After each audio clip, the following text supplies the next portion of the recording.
Y-O-U-R with no apostrophe.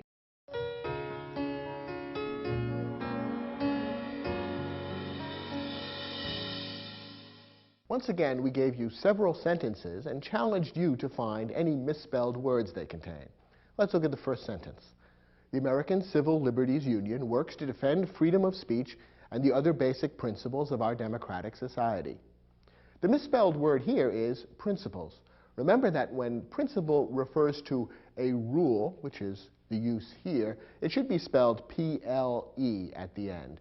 So spelling it P-A-L-S is incorrect here. Remember that principal spelled with P-A-L usually refers to the head of a school.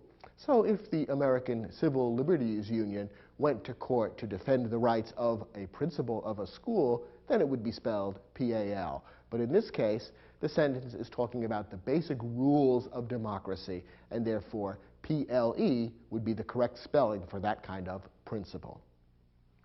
Our next sentence, traces of lead have been found in early Italian pottery, causing some scientists to suspect an epidemic of lead poisoning among the ancient Romans.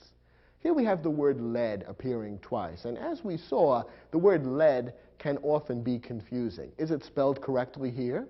L-E-A-D is correct. In this sentence, lead refers to the grayish metal, which is somewhat poisonous and therefore shouldn't be used in a cooking or food utensil, but was used in such a way in ancient Rome. So lead has been spelled correctly here. Remember that when lead is being used as the past tense of the verb to lead, it's spelled L-E-D. But that's not the case here. So this sentence doesn't contain any spelling error. Next example. This empty lot will be the site of the new physics laboratory scheduled to be built in the next 2 years. Now remember from the lesson we saw that there are 3 ways to spell the word that is pronounced site. The way it's spelled in this sentence, S-I-G-H-T, isn't correct for this usage. Sight spelled that way means the power to see, vision, or something that you see. When we're talking about a location or a place, we want to spell site S-I-T-E, and that would be the correct spelling here. Next, the reign of King Arthur is described in English legends as a time of unparalleled peace and prosperity. Well, we gave you 2 errors in this sentence, not just one. I hope you caught them both. The first error is with the spelling of reign, R-E-I-N. Remember that there are 3 different forms of the word reign.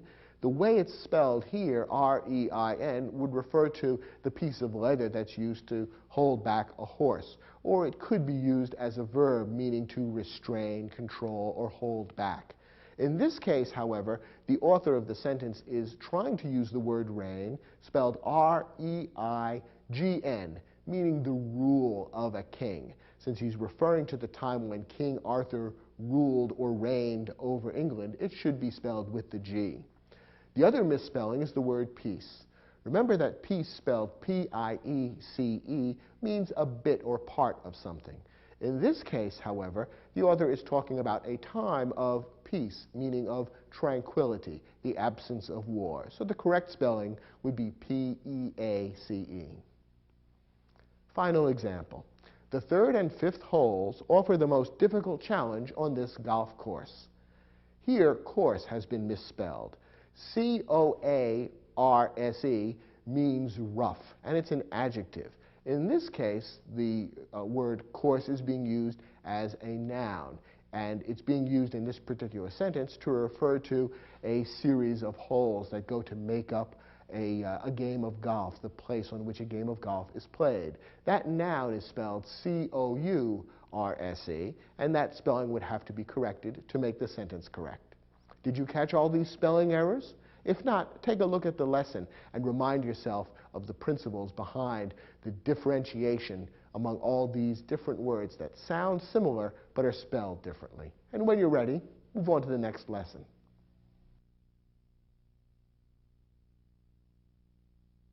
Changing nouns from singular to plural sometimes leads to tricky spelling situations. The following rules will help. Most nouns become plural simply by adding s. Thus, car becomes plural by adding s and turning it into cars. House becomes plural by adding s and turning it into houses.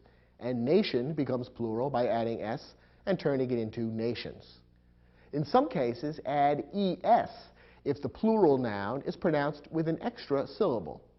So, for example, we refer to one glass, two glasses. Notice that the word glass is only one syllable long, whereas glasses has two syllables in it. Therefore, we need to add es at the end of the word glass to turn it from singular to plural. In the same way, we refer to one dish, two dishes. Dish is a one-syllable word. Dishes is a two-syllable word. Therefore, we add es to the end of dish to turn it into the plural dishes. So far, so simple. Now it gets a little more complicated. Some nouns have irregular plurals. That is, plurals that are formed in a different way that's hard to predict. You just have to memorize these few difficult irregular plurals. Luckily, there aren't too many common words in English that have irregular plurals. Here are the most common. Man becomes plural by turning it into men. Woman becomes plural by turning it into women. Child becomes children. Foot becomes feet. Mouse becomes mice. And louse becomes lice. If you memorize these few irregular plurals, you'll know most of the irregular plurals that are likely to come up in the sentences you write. Some nouns have singular and plural forms that are the same. For some reason, the most common examples all refer to animals. Here they are: fish, deer, sheep. Whether you're referring to one fish or many fish, one deer or many deer, one sheep or many sheep, we use the same word. In some cases, plurals are formed differently depending on the last letter of the word. Here are the rules you need to know. Nouns ending in a vowel plus y add s to form the plural. In other words, they follow the usual rule. Thus, the word boy, which ends in the vowel o plus the letter y, turns into the plural form simply by adding s, boys. In the same way, key becomes keys, and monkey becomes monkeys. However, nouns ending in a consonant plus y form the plural differently. The y is usually changed to I, and then es is added. So, for example, consider the word berry. This ends with the consonant r and the vowel y. To make it plural, we change the y to I and add es. So berry becomes berries. In the same way, emergency becomes emergencies, and company becomes companies. The letter O can also be tricky at the end of a word. Some nouns ending in a consonant plus O form the plural by adding es. For example, potato becomes potatoes, and veto becomes vetoes. Unfortunately, there are some exceptions. There are some words that end in a consonant plus O, which form the plural simply by adding s with no e. The most common examples are pianos, solos, and sopranos. Notice that all three have to do with music. Maybe that will help you to remember them.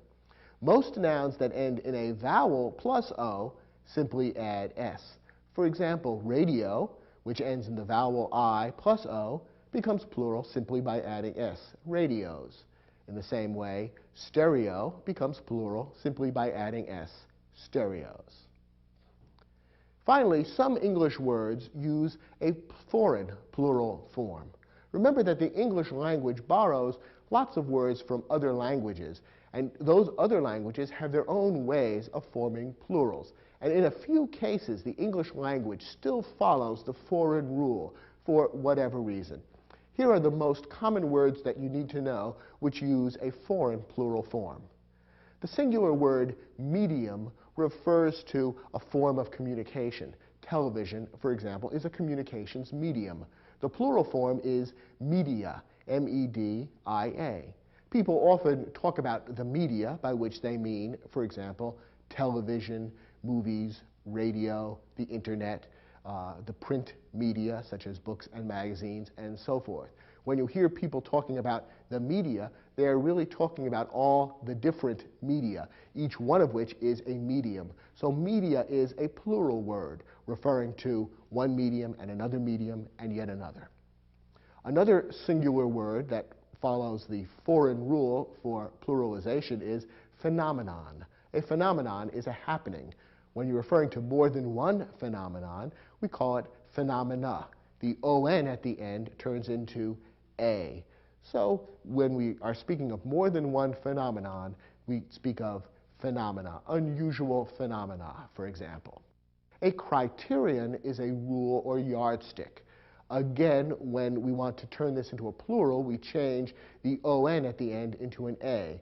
So when we're referring to more than one rule or yardstick, we refer to criteria, the criteria by which we judge whether a movie is good or not.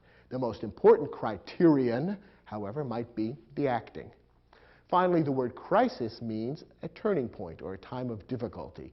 We turn it into a plural by turning the final I into an E, crises.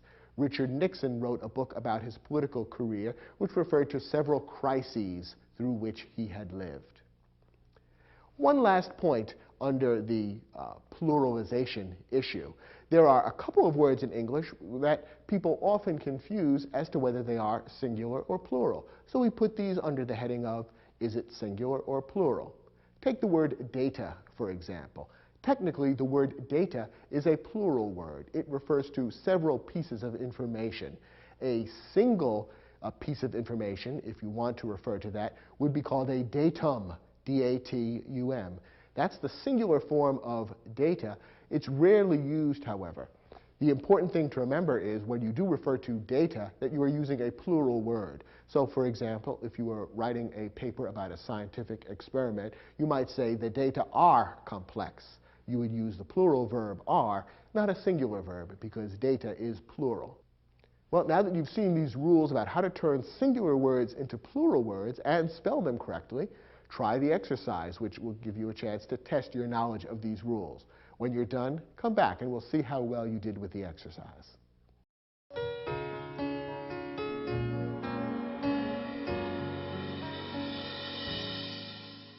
For this exercise, we gave you a number of singular nouns and simply asked you to create the plural form. If you understood the rules in the lesson, you probably didn't find this exercise too difficult. Let's see how well you did. First, studio. How do we turn this into a plural? Well, remember our rule that most nouns ending in a vowel plus O turn into a plural simply by adding S, and that would be correct here. So studio becomes studios simply by adding an S, and the correct spelling would be S-T-U-D-I-O-S. Next, pony. Well, remember, most nouns that end in a consonant plus Y turn into a plural by transforming the Y into an I and then adding ES. So the correct spelling of ponies is P-O-N-I-E-S. Next, bunch. Well, when you turn bunch into bunches, notice that an extra syllable gets added. So you are adding an S, but because bunch turns into bunches and becomes a one turning into a two-syllable word, we have to add ES. So the correct spelling of bunches is B-U-N-C-H-E-S. Remember that when adding the S adds another syllable onto the word, you add ES rather than simply the letter S. Next, deer. This is a little bit of a tricky question. Remember that deer is one of those few unusual words that have the same form in both singular and plural. So the singular form is deer. The plural form is also deer. Next, zero. How do we turn zero into zeros? Well, most nouns that end in a consonant plus the letter O turn into a plural by adding ES, and that would be correct with zeros. The right spelling is Z-E-R-O-E-S. Crisis. How do we turn crisis into a plural? Remember that crisis is one of a handful of English words that use a foreign form for the plural. So rather than turning crisis into crisises, for example, we simply change the final I into an E. The correct plural of crisis is crises, C-R-I-S-E-S. How do we make tray into a plural?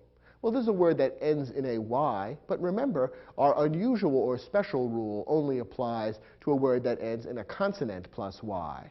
When a word ends in a vowel plus Y, we simply add an S as usual. So tray becomes plural by simply adding an S and turning it into trays. Our next question was a truly tricky one. Here's an example of an irregular English plural that we didn't provide to you in the lesson. Perhaps you knew this. If not, you might have noticed it if you looked it up in a dictionary. The plural of ox is not oxes, but rather oxen. We gave in the lesson a few examples of some unusual irregular English plurals: men, women, children, feet, mice, and lice. Oxen is one more example to add to your list. Our next question, triangle. How do we turn this into a plural? This is a very easy one. This is, in fact, the only truly normal word on this list. Simply add an S at the end. Triangle becomes triangles. Good job. Turn to the next lesson.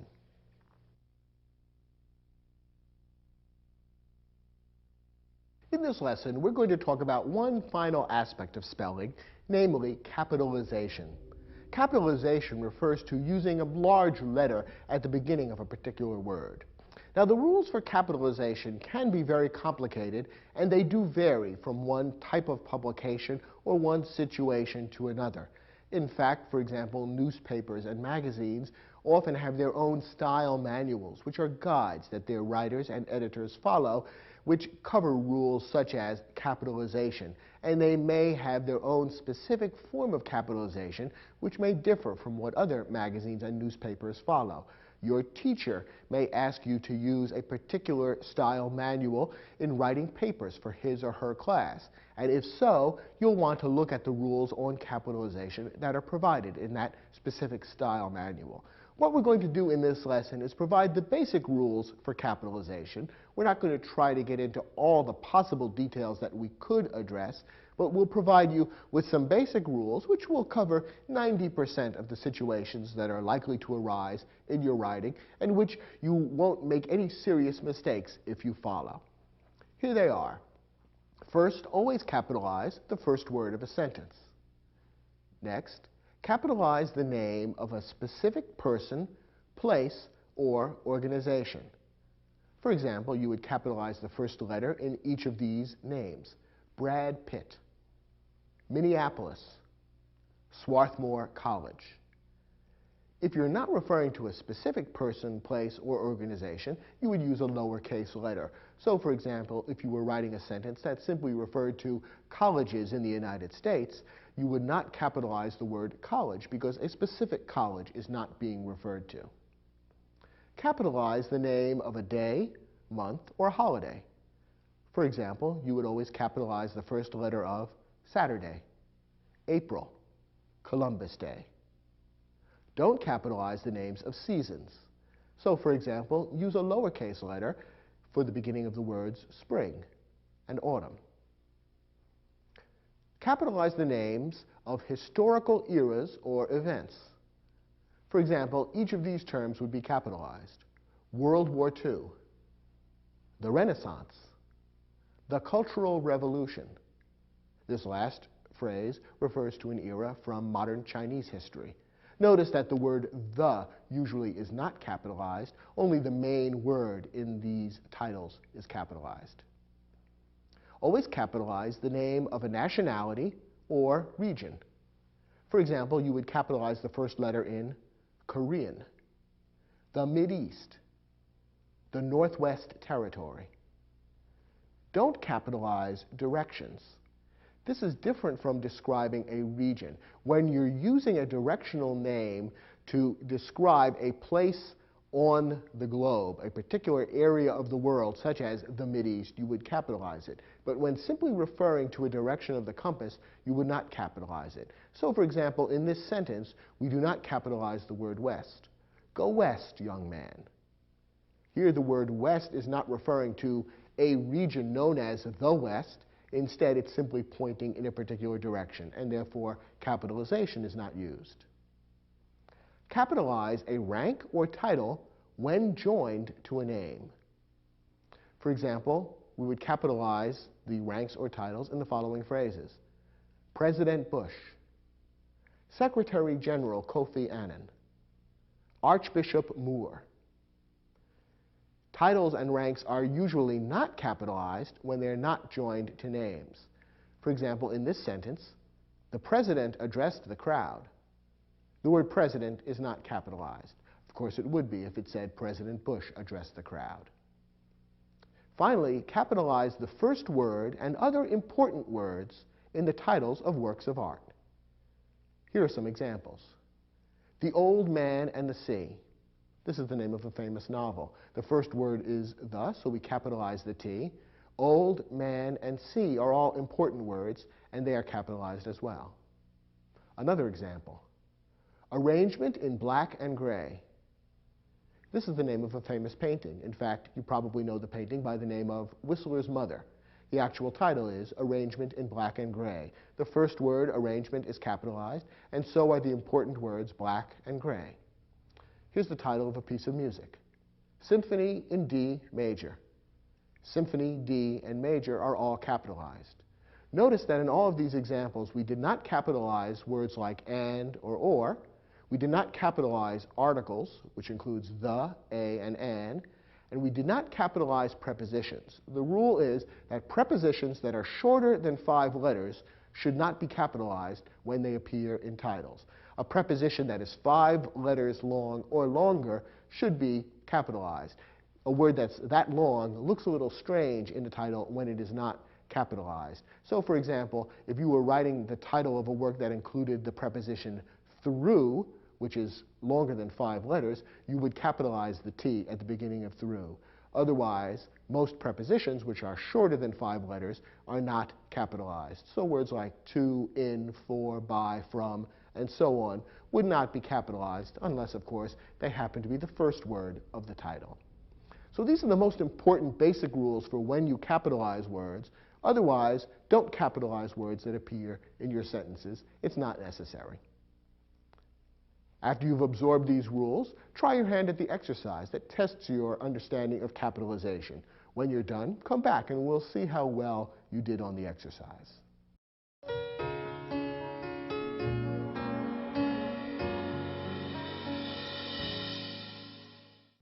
Here we gave you several sentences, and in some cases words are correctly capitalized, in some cases they're not. Your job is to find all the errors and correct them. Let's take a look at each sentence. First, my favorite book is Zen and the Art of Motorcycle Maintenance by Robert M. Pirsig. Okay, here we have a sentence that includes the title of a work of art, namely a book. So we know that there's an important rule that's going to need to be followed. Let's take a look at this sentence and see whether capitalization has been done correctly. The first word of the sentence, my, is capitalized, as it should be, so that's fine. Now let's look at the title, Zen and the Art of Motorcycle Maintenance. The first word of the title, Zen, has been capitalized, and that's correct. The author of this sentence has also capitalized the word motorcycle. Well, that's also correct, because that's one of the important words in the title. But the other words have not been capitalized. Is that correct or not? Well, the words and the should not be capitalized, and neither should the word of. Those are short words, and is one of the kinds of words that we taught you in the lesson shouldn't be capitalized.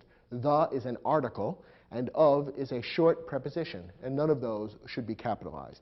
However, the other words in the title are all important and should be capitalized. So the word art should be capitalized, and the word maintenance should also be capitalized. Now, the sentence ends with the name of the author of the book, and the names of specific people should always be capitalized. So Robert should have a capital R, the middle initial M should be capitalized, and the P in Pirsig should also be capitalized. So there are 5 letters in this sentence that need to be turned from small letters into capital letters, and I hope you caught them all. Next example. The 3 senators were greeted at the airport by Mayor Bloomberg and his young assistant. Okay, here we have a sentence that includes a number of titles. Which ones should be capitalized and which ones shouldn't? First of all, the first word of the sentence, the, is capitalized as it should be. Then we have the word senators, the 3 senators. This is a rank or title. Should it be capitalized? Well, remember our rule. Normally, when a rank or title is not connected to a name, it should not be capitalized. So the lowercase s, the non-capital S, is correct in this sentence. So senators would not be capitalized. What about Mayor Bloomberg? The name Bloomberg is capitalized, as it should be. What about mayor? That's his rank or title. In this sentence, mayor is not capitalized. Should it be? Remember our rule that when a rank or title is connected to a name, it normally should be capitalized. So the M in mayor, in this case, should be capitalized.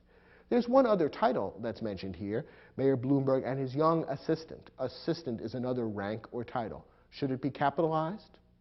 Once again, it's not connected to a name, so therefore it shouldn't be capitalized. By the way, you might have noticed the word airport and thought, maybe that should be capitalized. After all, it refers to a place. But only the name of a specific place should be capitalized. If the sentence referred to Kennedy Airport, for example, then Kennedy and airport would both be capitalized, because here a specific airport is being named. In this sentence, however, it simply says the three senators were greeted at the airport. No specific airport is being referred to, so a lowercase, non-capital A for airport is correct. So in this particular sentence, only one change needs to be made to make it correct. The M in mayor should be capitalized. In our next sentence, again, only one change is needed. Let's see if you caught it. Many people consider Labor Day weekend the last celebration of summer. Now, remember that the names of specific days, months, or holidays should be capitalized. So Labor Day should be capitalized, L and D, and the way the sentence is written, it was capitalized, so that's correct. Now, what about weekend? Should the W in weekend be capitalized? After all, that's referring to a particular day. Labor Day weekend would be the Saturday, Sunday, and Labor Day Monday itself. But no, not really. The weekend in Labor Day weekend is not strictly part of the holiday.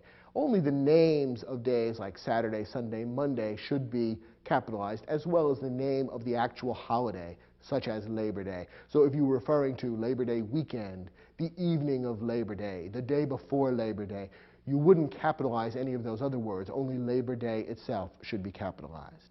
However, there is another error in the sentence. The word summer here has been capitalized, and many students make the mistake of capitalizing the names of seasons. After all, they figure, if May, June, and July should be capitalized, why shouldn't summer, spring, and winter be capitalized? However, that's not correct. The names of seasons are specifically not capitalized, and therefore the lowercase s should be used. The initial word in the sentence, of course, is capitalized M. That's correct. So with that one change the S of summer from capital to lowercase, the sentence would be correct. Our next sentence also contains the title of a work of art. The Garden of Delights by Hieronymus Bosch is one of the most unusual paintings of the Middle Ages. Let's start with that title. It comes first in the sentence, and let's see whether it's been capitalized correctly. The Garden of Delights is the name of the work. It's a painting, and remember our rule, the first word in the title and all the important words should be capitalized. So the should be capitalized. What about garden? Is that an important word? Clearly it is. What about of? Well, no, that's not. That's a short preposition. Remember that prepositions of less than 5 letters should not be capitalized. So this capital O should be turned into a small o. What about delights? Is that an important word? Yes, it is. So the capital D is correct. The sentence goes on to say, by Hieronymus Bosch, and Hieronymus Bosch is the name of a specific person, and so the capital H and the capital B are correct. Is there anything else in the sentence that needs changing? Well, yes. The sentence ends by referring to one of the most unusual paintings of the Middle Ages. Remember what we learned. A historical era or event should be capitalized. The Middle Ages is certainly an historical era. So Middle Ages should be capitalized. Capital M and capital A should be used in referring to this particular era of history. So 3 changes need to be made to make this sentence correct. Change the capital O in of to lowercase and make Middle Ages capitalized, capital M and capital A. Now our last sentence. Before being named president of the university, Professor Meyer taught at several other colleges in New England. Well, we've got some places here, we've got a person being named, as well as some ranks and titles. Let's see whether capitalization has been done correctly here. Let's start with the first phrase. Before being named president of the university. Well, here we have a rank or title, president. Is it connected to a name? In this case, it isn't. It doesn't say President Meyer. It just says before being named president of the university. And normally a title or rank is not capitalized when it's not connected to a name. So we want to change president into a lowercase p rather than a capital P. What about president of the university? Remember we said that the name of a specific organization would be capitalized. Is a specific organization being referred to here? Well, no, it simply says the university. We don't know what university is being referred to. Suppose it said Columbia University.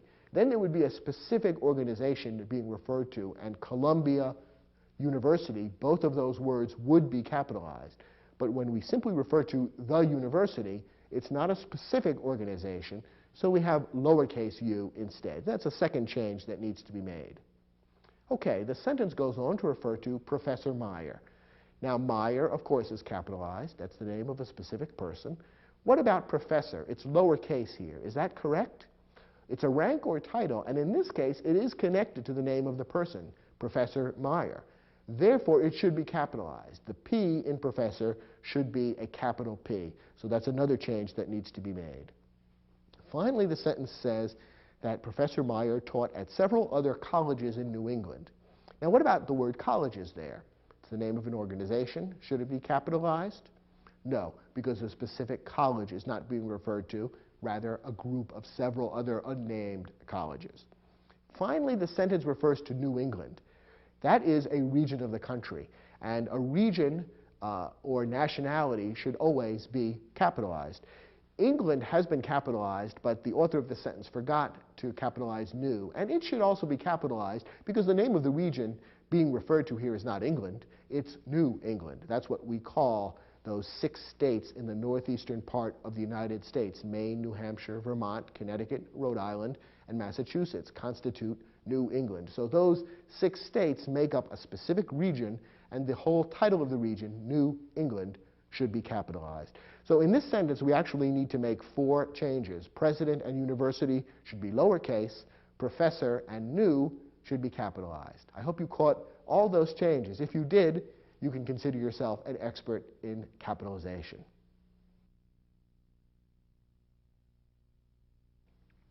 It would be really nice if English spelling were simple, logical, and clear. But it isn't, and it's not going to become that way. So this is something you simply have to work at and practice in order to become good at it. Misspellings do make your writing look bad, and people who notice the spelling errors will think you're not very bright. It's not fair to judge people's writing that way, but it's something that people tend to do. So do work at spelling words correctly to make your sentences and your pieces of writing look smarter, more correct, and have people take them more seriously.